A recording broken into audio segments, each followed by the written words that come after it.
Ladies and gentlemen, the story you're about to see is Shit. the names have been changed to protect the Idiots.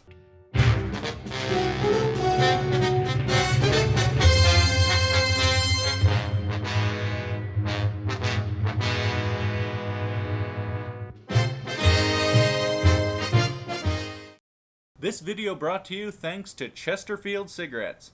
Chesterfield, when you want to smoke something that tastes like urine-soaked tree bark. Dragnet is a horrible piece of shit, and I hope everyone involved in it dies in a house fire. This movie is so rotten, it can actually cause your IQ to dip by 5 points. You might want to ask how a movie could be that bad. The answer is somewhat easy and somewhat difficult at the same time to explain. You see, it could have been a dumb as shit buddy cop movie like fucking Rush Hour or something, and it still would have been terrible, but it wouldn't have mocked one of the greatest series of police shows ever produced. Dragnet isn't just poorly put together and poorly edited and poorly directed and full of shitting acting. It's the reason that Dragnet can't ever be resurrected, and that's just unforgivable.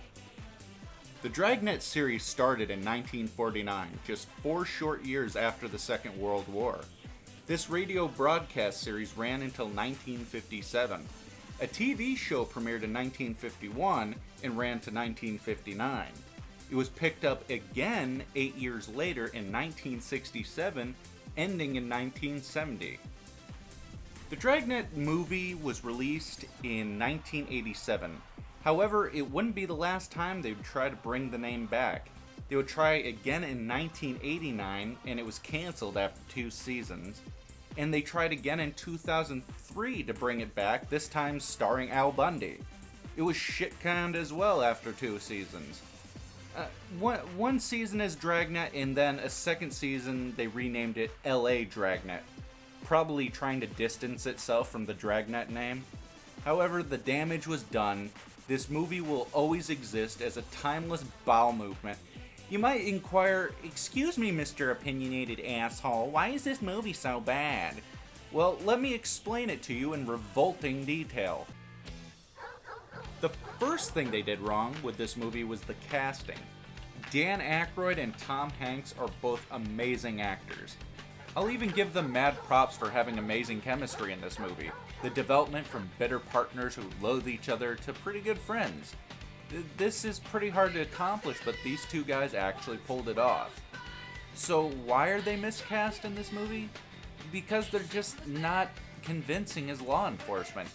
I mean, compared to Lethal Weapon, although they are funny and always cracking jokes, they still come off as people who could honestly be in law enforcement. Danny and Hanky aren't very convincing. But putting them aside, let's go through some of the other shit choices they made. First off, Jack Webb is dead, and probably spinning in his grave. Jack Webb was an amazing actor. His legacy has a big fat turd laid on it now. Harry Morgan, who played Detective Gannon, is now the captain.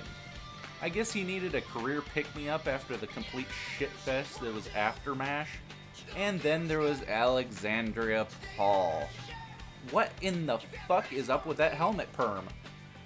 Also, you suck at acting.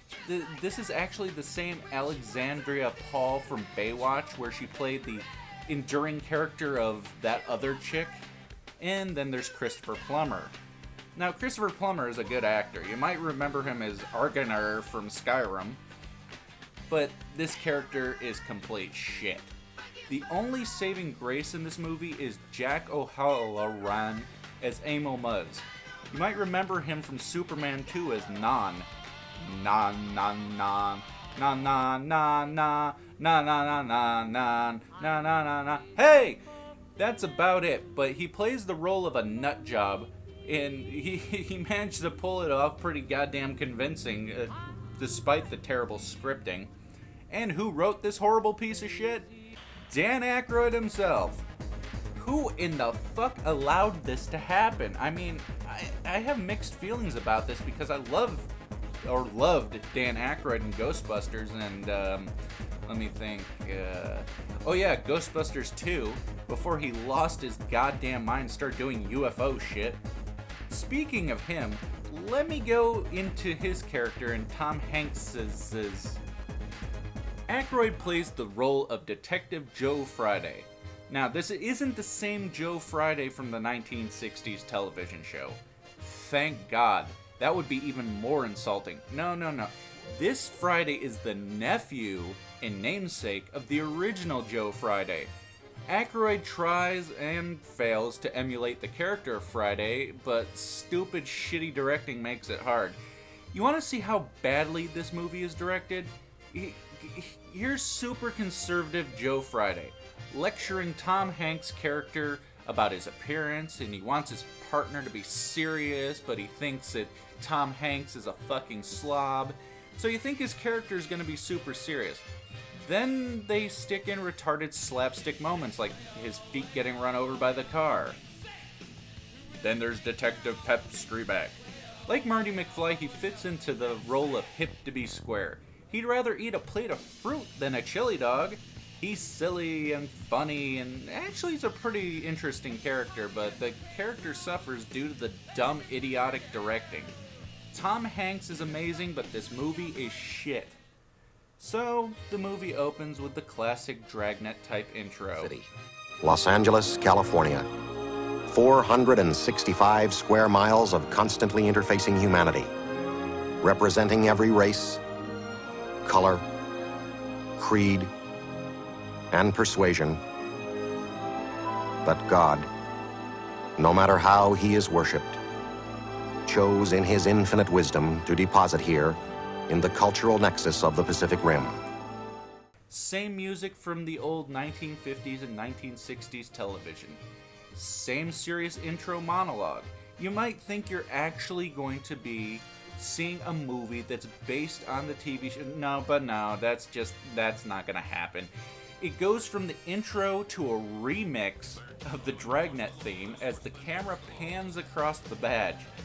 Right at this moment is where you can tell the quality of the movie is going to be defined. It's incredibly obvious that this is a plastic badge that's been spray painted gold. I mean, look, you can even see gobs of dried paint in the crevices. On the real Dragnet show, they actually had introductions to tell the stories were real and the names had been changed to protect the innocent.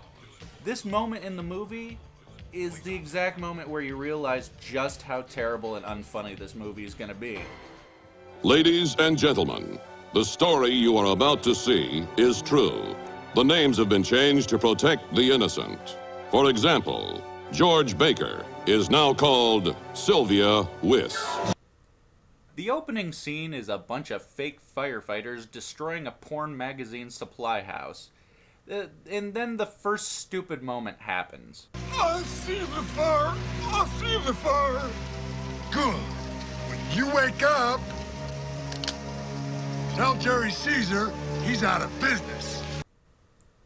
How in the hell is he supposed to tell anyone anything? He knocked him out before he even finished his sentence. Oh, nice teeth, dog. Do they come in adult? Then more dull, boring dialogue. Hey, is that a Goomba? Harry Morgan regretfully enters the scene and tells Friday that his partner hates him and will never come back. He rolls his eyes because he can't believe he spent all the money he made on MASH. Then Pep Hanks shows up in a tow truck pulled car. Right off the bat, Friday acts like a dick and lectures him about his appearance. This conflict between them is off to a flying start. Friday drives at the speed snails fuck, and Pep reminds him that he can go 55. Friday lets him know he knows the federal blah-de-blah-de-blah-de-blah-de-blah. I'm well aware of the federally mandated speed limit, Streebek, but did it ever occur to you that by going 8 miles an hour slower, we might save some gasoline and ease the burden on the poor taxpayers out there who pay our salaries? Now the joke here is in 1974, the federal government passed a countrywide law stating that the speed limit could only be 55 miles an hour. That's where the song comes from.